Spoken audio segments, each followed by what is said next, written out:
हरे नमस्तु नमस्तु मंगलम भगवान वीरो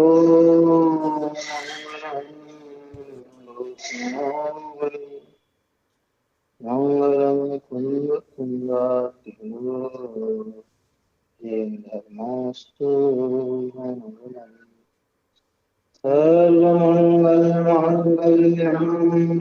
सर्वकल्याणकारिकं नाम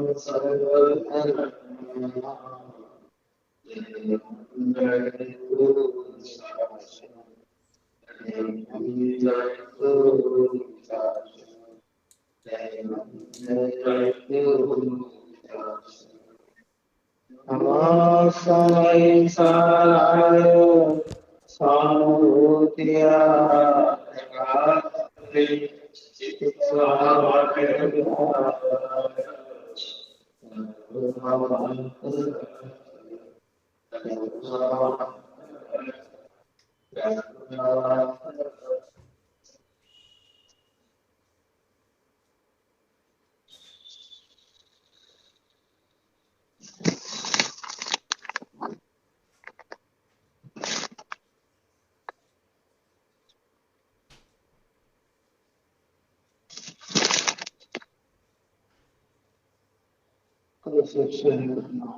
कल पूर्ण हुआ था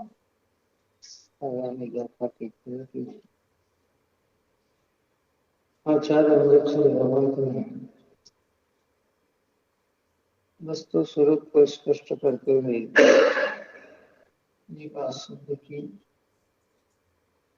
अज्ञान से एक ही कर्म दो रूप दिखाई देता है, तो जब ज्ञान प्रकट होता है तो दोनों एक ही भासते हैं। दृष्टांत के भी समझाया भाई रुद्रा के पेट से उत्पन्न जो पुत्र जुड़वा पुत्र एक ब्राह्मण ले गया और एक क्षुद्रा के घर में ही पला। जो ब्राह्मण के यहाँ पला वो ब्राह्मणत्व के अभिमान से मध्य आदि मांस आदि का दूरी से त्याग करता है और एक निरंतर उसी में संलग्न रहता है।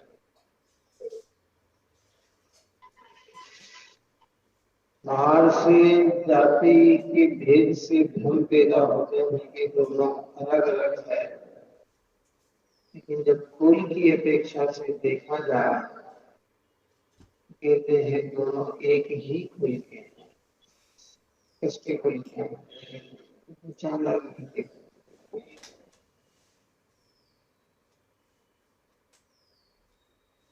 ऐसे निपाप संयोगों की अपेक्षा से देखे जाएं तो भिन्न भिन्न दिखते हैं, लेकिन जब स्वभाव दृष्टि से देखा जाए तो पुण्य भाव भी विभाव है और पाप भाव भी विभाव। दृष्टि में भेद नहीं करना, दृष्टि दोनों की एक दृष्टि में कैसा एक ज्ञान का विषय बन सकता है, कैसा विषय बन सकता है? पाप कर्म में तीव्र कषाय है, पुण्य कर्म में मंद कषाय है, लेकिन एक कषाय का ही रहेगा। हमारे भगवान जो हुए हैं, अरिहंत परमात्मा जो हुए हैं, सिद्ध भगवान जो हुए हैं, लेकिन पुण्य को रखकर नहीं हुए। क्या समझना? स्थिति में क्या बोलते हैं कर? शुभ शुभ विभाव की स्वाभाविक करती शुभ अशुभ दोनों विभाव पर। हे भगवंत, आपने इनका अभाव किया है, तो हमारे लिए भी कैसे? अभी हम अभाव नहीं कर सकते, लेकिन जब भगवान ने अभाव किया है तो हमें भी अभाव करने योग्य है। बात ही समझ में नहीं। परमात्मा ने तो अभाव कर दिया है, तो हम भी जब परमात्मा बनने का लक्ष्य रखते हैं तो हमारे अंदर भी ये अभाव करने योग्य है। अभाव हम कर नहीं पा रहे हैं।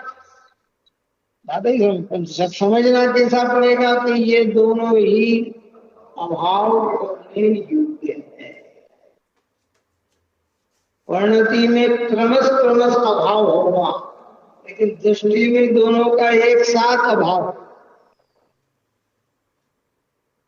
हाँ, परिणति में क्रम लगेगा, एक साथ दोनों नहीं अभाव हो सकते। पहले पाप प्रक्रिया छूटेगी, फिर धीरे धीरे धीरे पुण्य प्रक्रिया भी छूटेगी। लेकिन दृष्टि में दोनों को क्या समझा जाएगा कि दोनों ही त्याज्य है, रखने योग्य दोनों में से एक भी नहीं। छोड़ना भी चाहो तो पुण्य नहीं छोड़ सकते। कौन?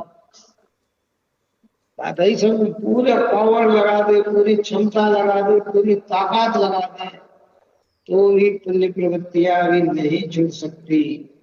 लेकिन दृष्टि में ये दोनों छोड़ने योग्य ही है।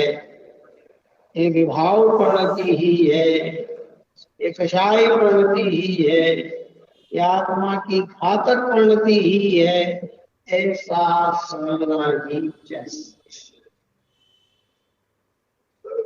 छूटेगा तो सम्यक के सम्मुख होगा तो तीव्र कषाय के परिणाम निकल जाए। पापाचार, स्थूल पापाचार, पाप बुद्धिपूर्वक परित्याग हो जाएगा। पुण्य में बुद्धिपूर्वक परिवर्तन होगा। पंचम स्थान में आया तो बहुल्यता से पाप छूट गया, पुण्य की ही प्रवृत्तियां हुई और पूर्ण पुरुषार्थ करके नहीं बन जाता है तो पाप प्रक्रिया को सारी ही खत्म रहेगी। क्या? पुण्य प्रक्रिया। शुद्धोपयोग, स्वोपयोग, शुद्धोपयोग, स्वोपयोग, शुद्धोपयोग, स्वोपयोग। अब श्रेणी चढ़ जाता है तो बुद्धि पूर्वक शुभ भाव भी छोड़ जाता है, फिर तो शुद्धोपयोगी रहता है।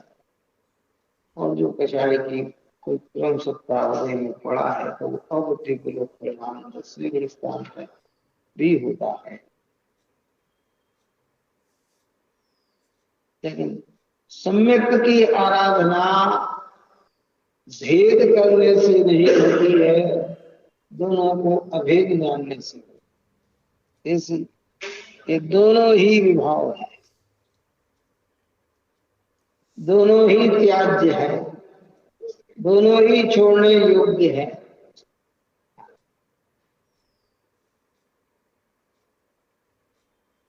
ये वस्तु की व्यवस्था है।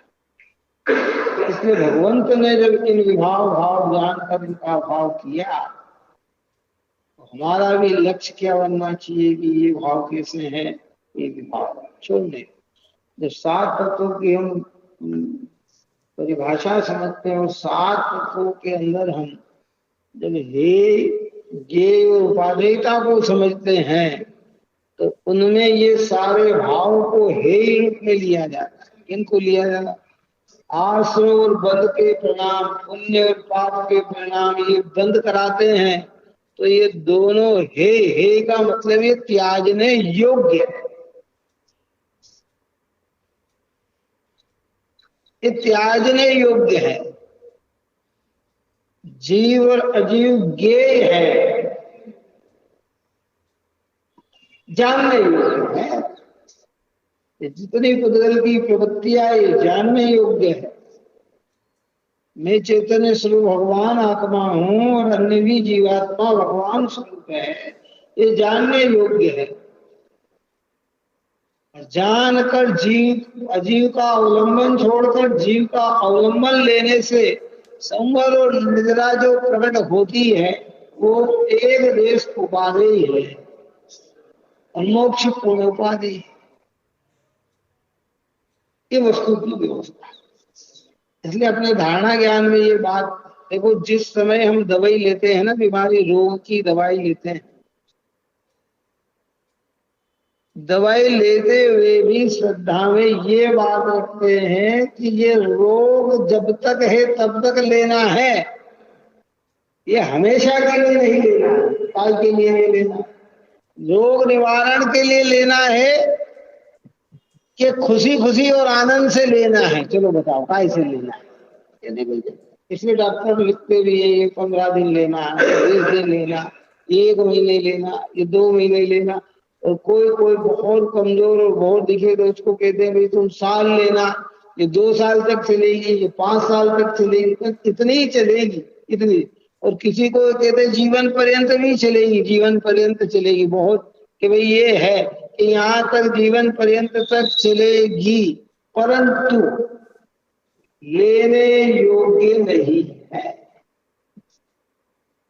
ऐसे शुभ भाव में रहना एक रोग की दवाई है, क्या लेना। इसलिए हमारे यहाँ सत्कर्म धीरे धीरे कहा, देव पूजा, उपासना, स्वाध्याय, संयम, दान और तप, ये सत्कर्म जो है श्रावक के धीरे धीरे है, रोज करना चाहिए। क्यों कि श्रावक की भूमिका में अगर ये नहीं करेगा तो तेरा उपयोग न जाने और कहाँ भटके, कहाँ चला जाए। प्रभु का स्मरण ना करेगा तो अन्य का स्मरण करेगा, और शुद्ध उपयोग में चला जाए तो फिर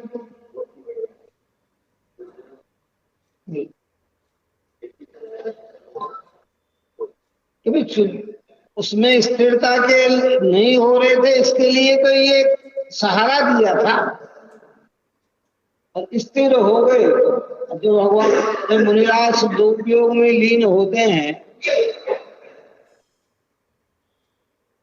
आत्मानुभूति करते हैं, तो इन षट कर्मों में कौन से कर्म बुद्धि पूर्वक करते हैं? उनके भी षट कर्म है, हमारे भी षट कर्म है। 28 गुणों में उनके भी षट आवश्यक हैं, इतने हैं, है ना। जब निर्विकल्प होते हैं तो कार्य में किसी में उपयोग नहीं, अपने में। और जब विकल्प में आते हैं तो वे भी ये कार्य करते हैं। कौन सा कार्य करते हैं?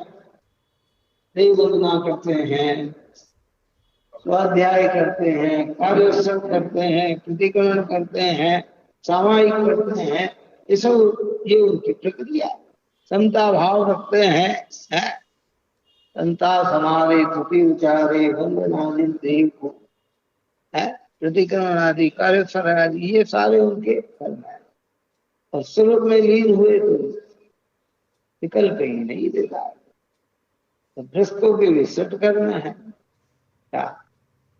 लेकिन जैसे दवाई लेते ही दवाई का त्याग का स्वरूप ख्याल में है, ऐसे ज्ञानियों की परिणति में पुण्य का भाव होने पर भी पुण्य की हेयता ख्याल में है। हेयता का मतलब ये छोड़ने योग्य है, अभी छोड़ देना ऐसा नहीं। रूप में स्थिर हो तो अभी छोड़ दे, लेकिन नहीं है तो क्या समझेगा कि छोड़ने कितनी सी बात। इसलिए भगवान ने जिनका भाव किया हमें भी करना, हल्के अर्थों से नहीं लेना। मैंने कल भी इस विषय में स्पष्टीकरण किया था कि स्वच्छंद बने में तो क्या होता है कि पाप करेंगे पुण्य करेगा, दोनों ही बंदे आपने के दिया, दोनों ही मदीन है, दोनों ही ये है, दोनों ही वो है। कि नहीं, ऐसा नहीं अर्थ निकालना है, दोनों वैसे ही है। छोड़ने योग्य आज ही समझना, लेकिन स्वरूप को लक्ष्य में लेकर, अगर स्वरूप को लक्ष्य में न लेकर तुमने पुण्य को भी पाप के समान मानकर छोड़ दिया तो पाप में ही प्रवृत्ति होगी, फिर पुण्य में प्रवृत्ति होने वाली और स्वरूप में प्रवृत्ति हुई। इसको अपन ने भागचंद जी के भजन में कहा ही था कि जावत शुद्धोपयोग पावत नाही मनो, तावत ही करण योग कही सुनकर। यावत शुद्धोपयोग, जब तक शुद्धोपयोग की प्राप्ति नहीं होती है, यावत शुद्धोपयोग पावत नहीं बनो, जब तक इसकी प्राप्ति नहीं होती है लोग, तावत ही करण योग, तावत ही तब तक ही करने योग्य। अगर में कोई कार्य कहे हैं तो पुण्य करने कहा है, क्या कहा है? तो पुण्य करना, दया का, दान का, पूजा का, भक्ति का, व्रत का, शील का, संयम का, करुणा का, वात्सल्य का, प्रीति का, प्रेम का, जगत हित का, लोक हित का, ऐसे परिणाम तेरी प्रणति में होना चाहिए। परंतु ये भाव दृष्टि में त्याज्य ही, दृष्टि में उपाधि मान के बैठेगा तो फिर ये भाव कभी छूटेंगे नहीं। फिर क्या जीव क्या मान के चलता कि ये करते करते करते करते मोक्ष की प्राप्ति हो जाएगी।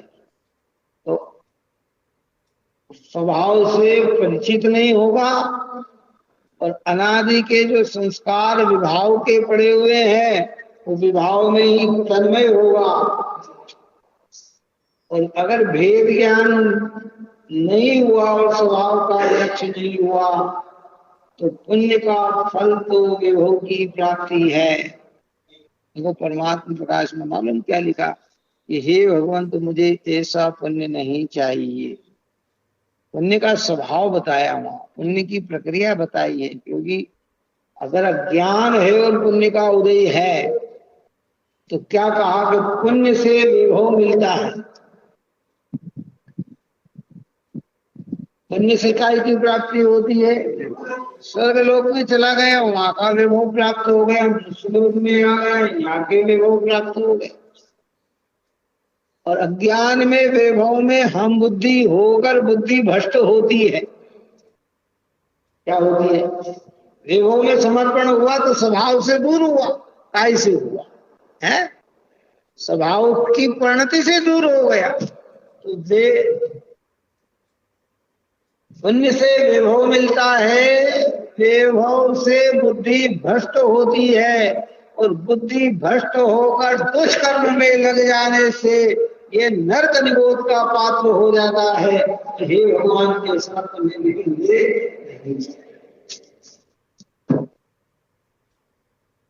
पुण्य नहीं, क्योंकि प्रत्येक चीज का अपना एक स्वभाव होगा। वो अपना कार्य करे बिना रहती नहीं है। विभाव का कार्य कभी भी निर्मलता प्रकट कराने का नहीं होता है और स्वभाव का कार्य कभी अशुद्धता पैदा करने का नहीं होता। तो हम स्वभाव का अवलंबन ले तो अशुद्धता से दूर होंगे और पर का लक्ष्य ले, विभाव का लेंगे तो भी आकुलता ही होगी। ये बात अलग है कि कभी तीव्र आकुलता है, कभी मंद आकुलता है। तीव्र आकुलता में स्थूल रूप से हम दुखी दिखते हैं, मंद आकुलता में हमें दुख दिखाई नहीं देता, अपन है तो दुखी की दुखी ना। इसलिए दृष्टि में समानता को लेकर चलना, प्रवृत्ति का मार्ग भूमिका के अनुसार होता है। और जिनवाणी में जगह जगह पुण्य क्रिया करने का बताया है और सामान्य जीवों को व्यवहार की भाषा में उन क्रिया को धर्म भी कहा है। वहां धर्म का अर्थ निश्चय धर्म की बात नहीं लेना, वहां धर्म का अर्थ लोक व्यवहारिक पारंपरिक जिस कार्य से हमें भारी ज्ञानियों की भारी प्रवृत्तियां शुद्धात्मा की अनुभूति के साथ साथ चलता है तो उन्हें धर्मात्मा कहा जाता है। ऐसा ही व्यवहार से बिना सम्यक के कार्य को भी आगम में धर्म कहा है। परंतु परमार्थ यही सत्य है कि ये विभाव प्रकृति है, ये स्वभाव प्रकृति नहीं। अब ये बात कौन कह रहे हैं? आचार्य कह रहे हैं कुंद आचार्य भगवंत कह रहे हैं, अमृतचंद्र आचार्य भगवंत कह रहे हैं, और जनागम के अनेक आचार्य कह रहे हैं। अब उनके जीवन में पुण्य ही प्रवृत्तियां थी कि पाप प्रवृत्तियां भी थी? कुंद आचार्य के जीवन में पुण्य प्रवृत्तियां थी कि पाप प्रवृत्ति थी? अरे पाप तो था ही नहीं है। अमृतचंद्र आचार्य देव के पाप का परिणाम तो था ही नहीं, सारे जगत के उत्थान के लिए कार्य किए उन्होंने और स्वयं है। और दिन रात सत्कर्मों में 28 मूल गुणों की साधना में लगे रहने पर भी जब उन्होंने उस प्रक्रिया को एक मान लिया कि ये तो भाव प्रणत, ये धर्म नहीं है, धर्म का कारण नहीं है, फिर आप और हमारे लिए क्या बोलो, क्या हो सकता?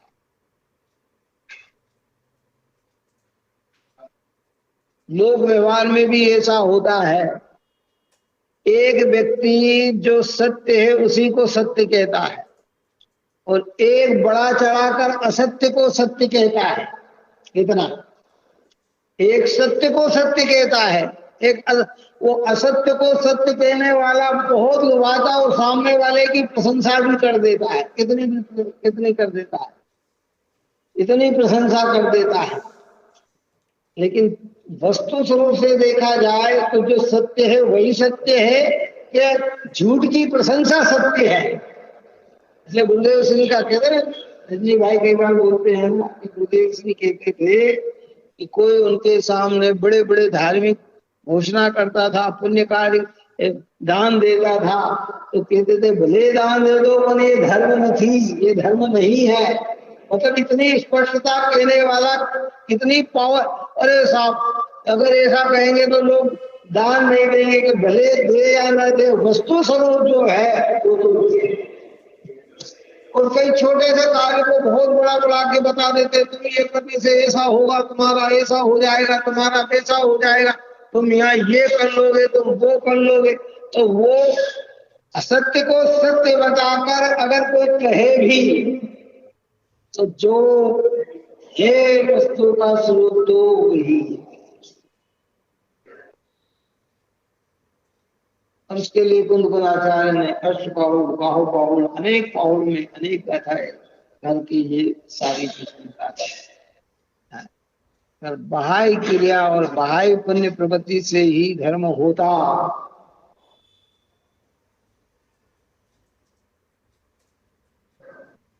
तो फिर रविलिंगी महाराज का कब से ही कल्याण हो गया। इसलिए अपने को बहुत संगम में पाप में जाने का भाव रखना नहीं और पुण्य में रुके रहे ऐसा भी नाम रहना नहीं। ऐसे दोनों से ही त्याग होकर ऊपर एक और। इसलिए दृष्टि में एक पहले शुद्धात्मा ही उपाधे है, बाकी सब है। बाकी सब गाथा अपन पढ़ते हैं, पाठ 143। अब शुभ शुभ कर्म के स्वभाव का वर्णन गाथा में करते हैं।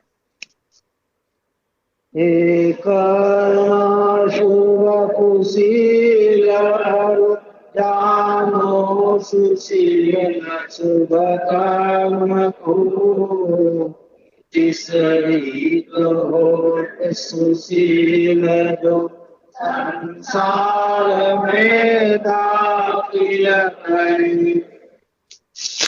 बहुत ही मार्मिक गाथा कहते हैं। आप और हम सबके जीवों के लिए, अज्ञानी जीवों के लिए, जगत के अज्ञानी जीव अपने चैतन्य की को लक्ष्य में न देते हैं और वे ये कहते हैं कि कर्म अशुभ कुशील अरु जानो सुशील शुभ कर्म को।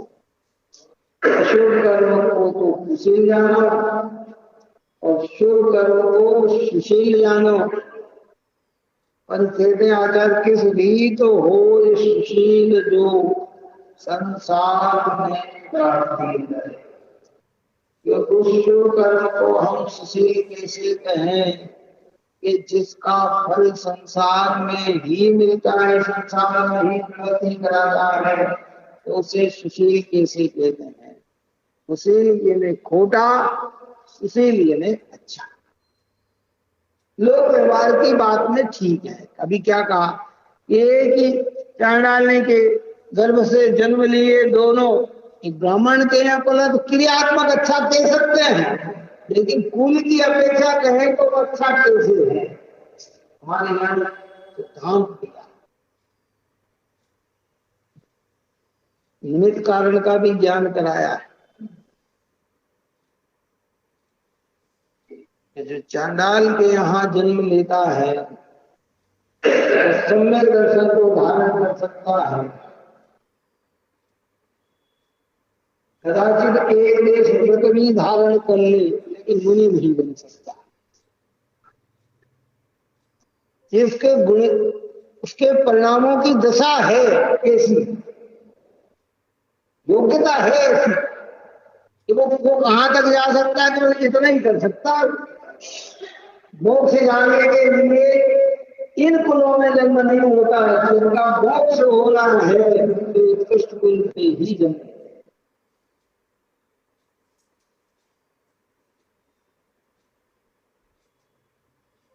निमित्त का ज्ञान रखता है।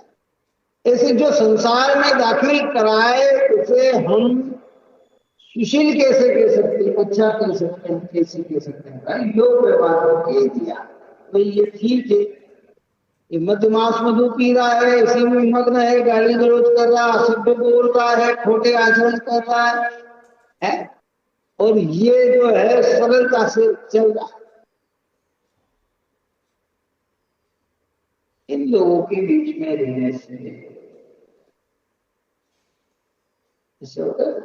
प्रवृत्ति मार्ग ऐसे रहता है, सहज होता है। जो ऐसे खोटे कुल में जन्म ले लेते हैं अपने पाप की वजह से, उनकी परिणामों की दशा इस उपभोक्ता की होता है। ऐसी होता है।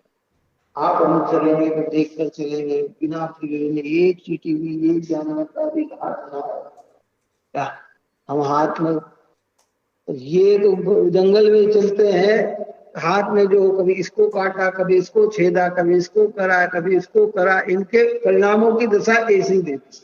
खाने पीने तो ऐसे ही है, चाहे जिसको है, अगर हमारे सामने से सांप निकल रहा है, जा रहा है, ये जा रहा है, तो हम रास्ता बदल देंगे या धीरे धीरे छोड़ देंगे, पकड़ के छोड़ देंगे, और ये तो आते ही धमाधम कर देंगे, क्योंकि इनके परिणामों की दशा ही इसी।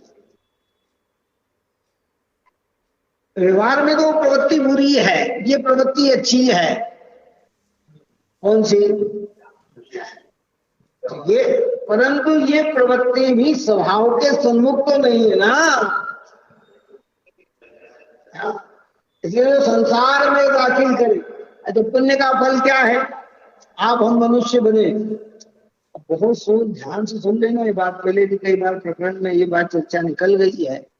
तो आप और हम जो मनुष्य जन्म में आए, जैन कुल में आ गए, जिनेन्द्र के निकट आ गए, भूख प्यास की बाधाएं तोड़कर आ गए, सारे संयोग अनुकूल मिल गए, तो जबरदस्त पुण्य किया होगा कि छोटा मोटा पुण्य किया? तो पुण्य ने तो दाखिल कहाँ कराया, तो कहाँ दाखिल कराया बताओ?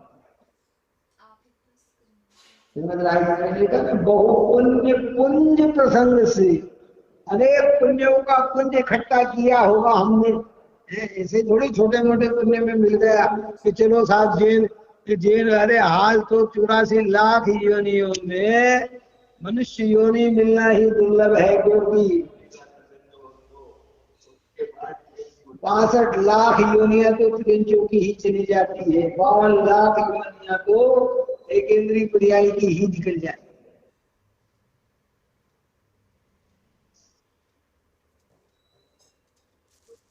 और 14 लाख प्रकार के मनुष्यों में भी श्रेष्ठ मनुष्य बन गए आप।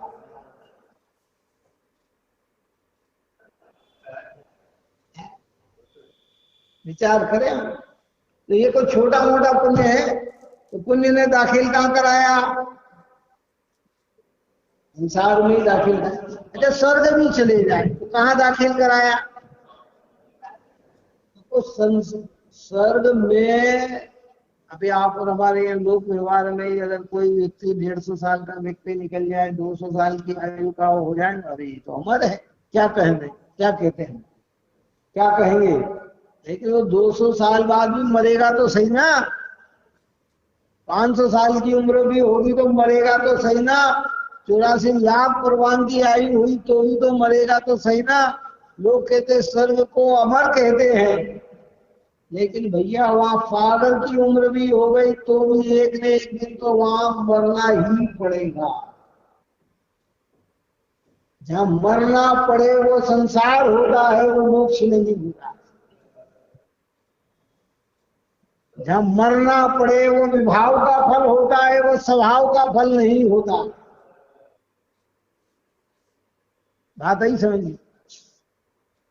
आत्मा में अगर कोई जीव लीन है, स्वरूप में लीन है, तो अगले भव की आयु नहीं बनेगी। सिद्धोपयोग छूटकर शुभोपयोग में आएगा तो ही बनेगी, या अशुभोपयोग में चला जाए तो बनेगी। क्योंकि स्वभाव बंध का कारण नहीं होता, स्वभाव से तो बंधन टूटता। यही बात समझ नहीं है। तो संसार में प्रवेश कराए भैया उसे हम सुशील कैसे कह सकते हैं? व्यवहार में कहते बहुत सुशील है, बहुत अच्छा है, लेकिन प्रगति कहाँ कराता है?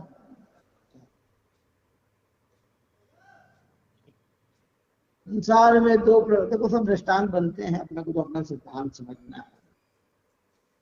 एक व्यक्ति संसारिक व्यक्ति ऐसा है, ध्यान से सुन लेना, मनुष्य कुल में जन्म लेकर माता पिता की आज्ञा नहीं माने, माता पिता के विपरीत चले, माता पिता का कहना है अनुकूल नहीं करे, उनकी ओर ध्यान नहीं दे, उन्हें गाली गलौज दे, ऊपर नीचे चाहे जैसा बोले, क्या बोले, तो उसको हम सुशील खोटा कहेंगे कि सुशील कहेंगे?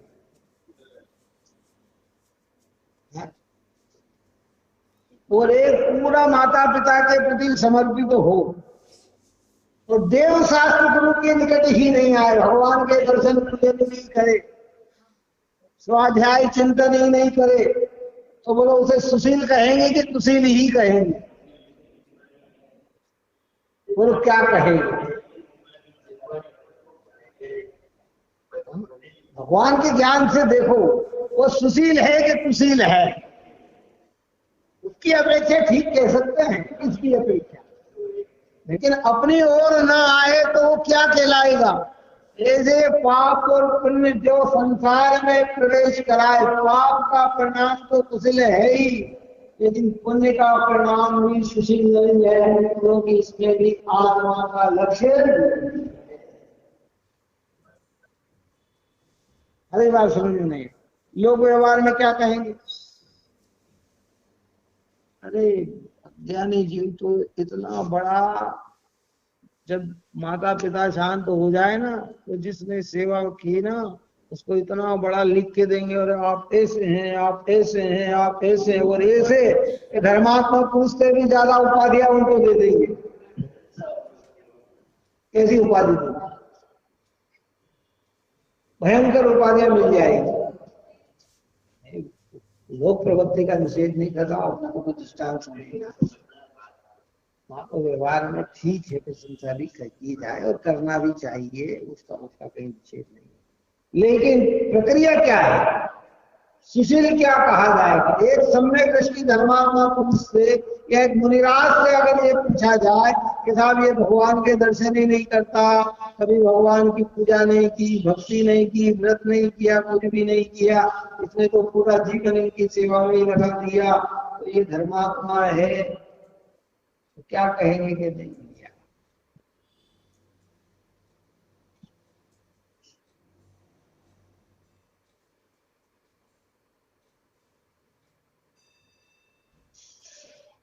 ओके, बहुत सारी चीजें लोक व्यवहार का बिगाड़ा नहीं करना हो, अपने को दृष्टांत से सिद्धांत समझना, नहीं तो कहीं से कहीं का स्वामी ऐसा यथा योग की भूमिका के अनुसार नीचे की भूमिका में धर्मात्मा जीवों को भी अपने माता पिता के प्रति सम्मान और सम्मान का भाव आता है और आना ही चाहिए। ये सिद्धांत क्या बोल रहा है? ऐसे पुण्य की क्रिया सारी सारी सारी सारी, लेकिन कहते हैं कि जो संसार में प्रवेश कराए उसे हम सुशील की कैसे।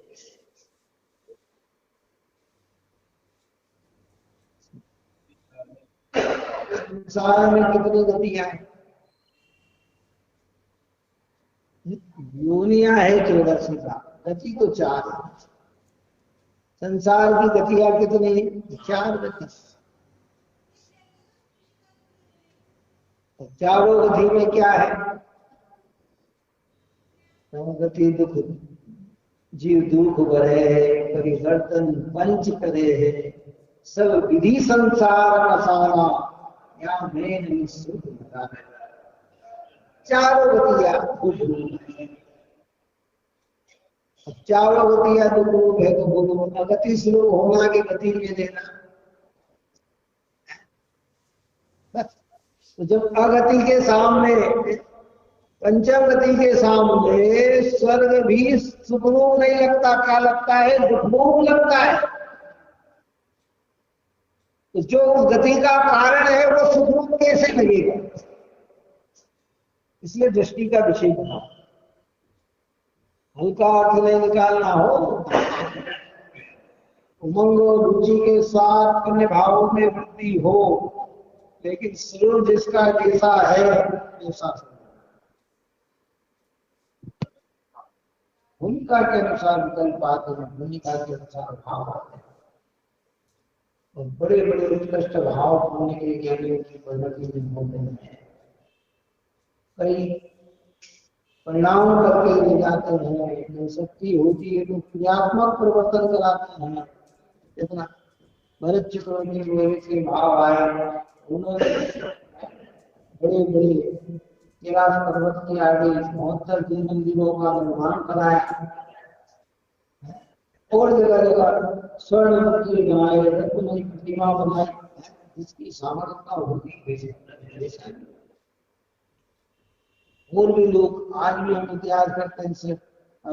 वर्तमान में हमारे समय में हम जी को जगह जगह ऐसे भव्य मंदिर का निर्माण कराया है। वो भी लोग व्यवहार, वो भी सब संस्कृति है, सब शक्ति होती है और परिणाम होता है तो क्रियात्मक वो भी प्रवर्तन होता है। कई ऐसे होते हैं सारे जगत का हित चाहते हैं लेकिन सामर्थ्यता कुछ नहीं, कर कुछ नहीं सकते, वो भी कोई बात नहीं। लेकिन परिणाम दोनों कैसे हैं?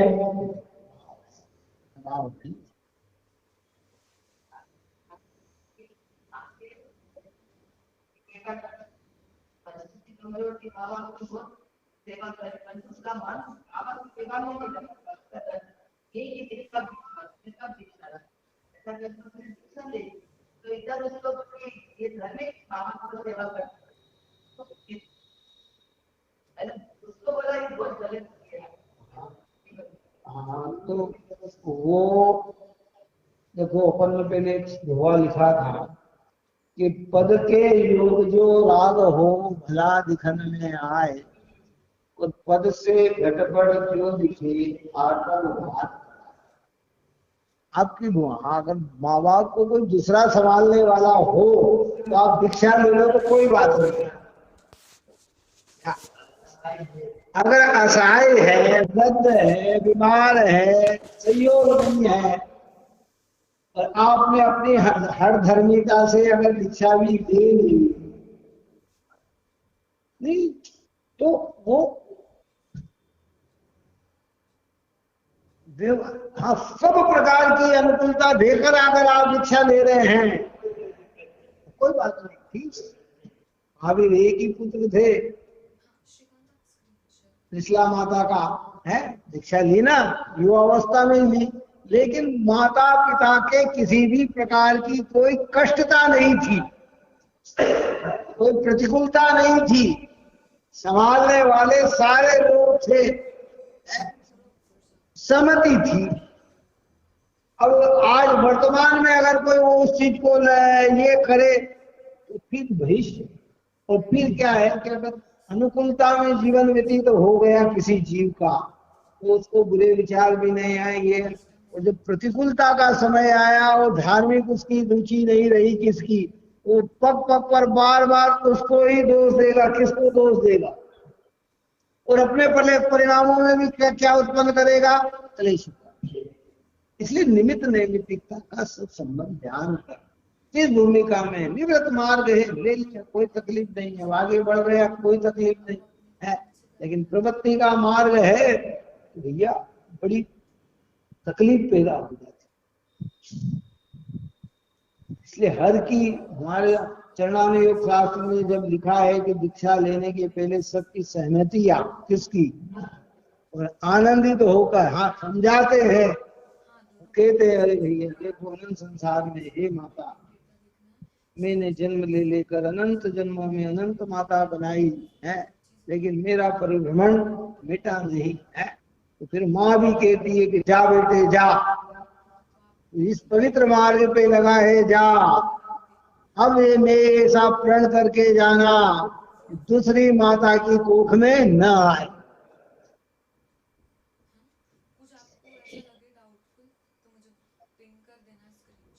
और वो प्रण करता है कि माँ मैं तेरे से प्रण करता हूँ कि अब मैं ये कार्य करूंगा कि मुझे पुनः गर्भ में आना न पड़े। वो प्रक्रिया भी, इसलिए भूमिका के अनुसार सबको चलना, भूमिका से बढ़कर काम भी किया जाए तो भी आत्मा का घात हो जाता है, और भूमिका से घट के काम भी हो तो भी आत्मा का घात हो जाता है। आप किसी को, एक दो पुत्र थे, एक की दीक्षा के भाव के माँ बाप को चित्र से रखना, बढ़िया रखना, उसने कहा कि हाँ भैया मैं बहुत अच्छा संभालूंगा करूंगा, और वो मुनि बन गया, और मुनि बन के ध्यानस्थ हो गए, अपने कार्य में सगट कर्म योग से ऐसा आया कि पुत्र मर गया। तो अब वो भूमिका में, अब उसको उनकी याद नहीं आई, किनकी याद नहीं आई है? अब उनको वो भूमिका में अब माता पिता की आपको कि अब तो वो परित्याग करके उत्कृष्ट हो गए हैं, ये पहले का विकल्प था, काय का था, ये पहले का दो भाई अलग अलग हो गए, माता पिता रह गए, कौन रह गए, एक के सुप्रद माता पिता कर दिए कि ये तुम और हम अलग है। अब अलग है और वो अगर नहीं है तो दूसरे भाई का कर्तव्य बनता है कि अपने माता पिता की पूरी सुरक्षा उन्हें पूरे यथार्थ निर्देश के रूप में रखे। इतने साहब हम तो, अरे ये पद है, मुनि बन जाते तो कोई बात नहीं, गृहस्थ में हो तो तुम्हारी अनुकूलता देना तुम्हारा कर्तव्य बनता, नहीं तो तुम्हारे परिणाम में ममता नहीं है, द्वेषता, वस्तु की व्यवस्था है। हर चीज को समझकर ही आगे बढ़ा जा सकता है, व्यवस्थित व्यवस्था है, उसको कोई बुराई थोड़ी। भविष्य किसने किसी का देखा थोड़ी, किस रूप में कैसे आए है। तो व्यवहार में तो बहुत सारी बातें आती है प्रसंग, लेकिन अभी यहाँ तो प्रसंग बहुत उत्कृष्ट है, इसलिए अपने को बहुत गंभीरता से दीक्षा तभी लेना, दुखी होकर दीक्षा नहीं लेना, आनंदित तो होकर दीक्षा लेना। दीक्षा का काल कैसा, अपने कर्तव्य से मुंह मोड़कर दीक्षा ले लेने से कोई फायदा नहीं है, आप प्रसन्न और आनंदित तो होकर दीक्षा लें। तो हुआ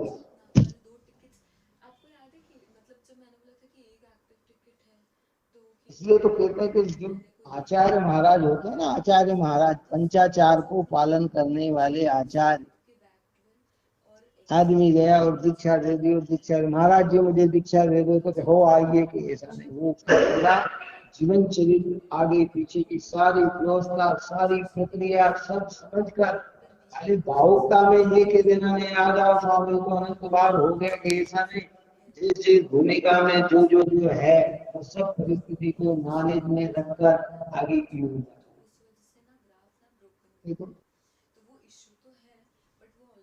छह महीने साथ रखते हैं, पहले उसकी सारी प्रक्रिया देखते हैं, उसका विकल्प देखते हैं, उसके परिणाम देखते हैं, है? वो एक चीज, एक स्वाध्याय, कहीं उसका मन नहीं लगता, आप आत्मचिंता में उसमें लगता है कि संलग्न है, यथेष्ट क्रिया कर सकता है, पाल सकता है, तब जाकर उसे दीक्षा। आज तो व्यक्ति का जीवन चरित्र ही पता नहीं, और जल्दी जल्दी में कई आचार्य विवेक से देते हैं, आज भी देते हैं, बहुत सोच समझ कर देते हैं, जल्दी जल्दी नहीं देते हैं, व्यवस्थित व्यवस्था को संभल कर देते हैं। कई फटाफट फटफट ने पता ही नहीं इसका भविष्य, इसका कहाँ है, कहाँ से आया, क्या था, ठीक है। उन सब बातों को अपने को बेहतर समझना है, जाना नहीं। जिन मार्ग में हर प्रश्न का समाधान है पाएगा, लेकिन आप अपने मन से मत चलो, जिनवाणी की अनुकूल चलो। समाधान हर चीज का मिलेगा, ऐसा कोई प्रक्रिया नहीं कि जिसका समाधान जनागम में ना हो, लेकिन आप हम अपने मन से न चले, चले काय से, जिनवाणी का किस भावनात्मक कह रही है, क्या प्रकरण में कह रही है, कैसे कह रही है, इन सारी प्रक्रिया को समझते हुए इस प्रक्रिया में लगे रहेंगे तो कार्य की सिद्धि होगी, और नहीं तो प्रक्रिया की।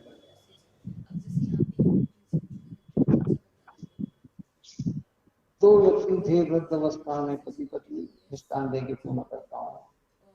श्रीमती संदेश में दृष्टान मालिका में थोड़ा था, बहुत पहले का दृष्टान था। दोनों पति पत्नी थे, दोनों धार्मिक विचार के धनी थे, पुत्र आदि नहीं थे दोनों को। पति ने कहा कि मेरी इच्छा दीक्षा लेने की है, काय की इच्छा हो रही, इच्छा मैं अलग जी बन जाऊं, सुंदर जी बन जाऊं, तो बन जाएगी, बन गए। किसी जल्दी साधु की निकटता में जाकर दीक्षा ले, 6 महीने साल भर बीता, उस शरीर में रोग पीले से ही होगा, ऐसा रोग आया कि शरीर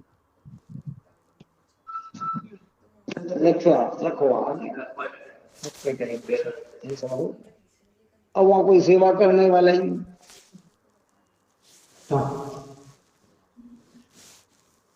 बरकरी नहीं करनी है, इसमें बहुत अच्छी लेके आई, अच्छी सेवा करी, तो वो पूर्ण स्वस्थ हो गया। कौन? तो पत्नी ने कहा अब आप वापिस, तो सेवा भी उसने निर्णयों से करी, साधारण समझ कर क्या उसे लगा कि अगर इनके और ज्यादा अगर ये रहेंगे तो आसक्त हो जाएंगे, लक्ष्य इनका धर्म का है कि मुझे कहा, तो उन्होंने कहा कि मुझे धर्म नहीं देना चाहिए, बिल्कुल नहीं देना चाहिए आपने, तो है तो प्रसन्न, मतलब ऐसे दृष्टांत जो ऐसे जो हृदय को आनंदित कर देते, प्रसन्न चित कर देते, भाव की पवित्रता सिद्ध करते हैं। इसलिए भूमिका के अनुसार की भूमिका,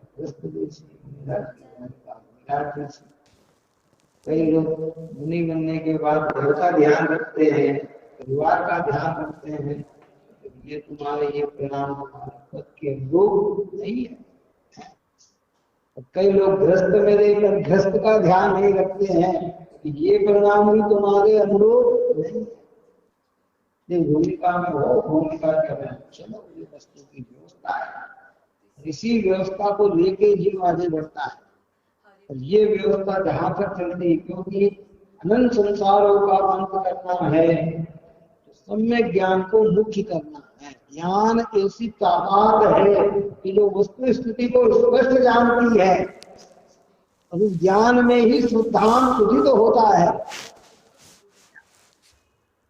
इसलिए ये बात समझना, इसकी विशेषता को आगे कहेंगे। हल्का अर्थ कभी नहीं निकालना, नहीं साथ बात करना दोनों समान कहा तो फिर हम ऐसा नहीं, जो जिस तरीके से समझाएगा उस तरीके से समझकर अपने परिणाम को निर्मल बनाए, उस पवित्र मार्ग में लगे रहें।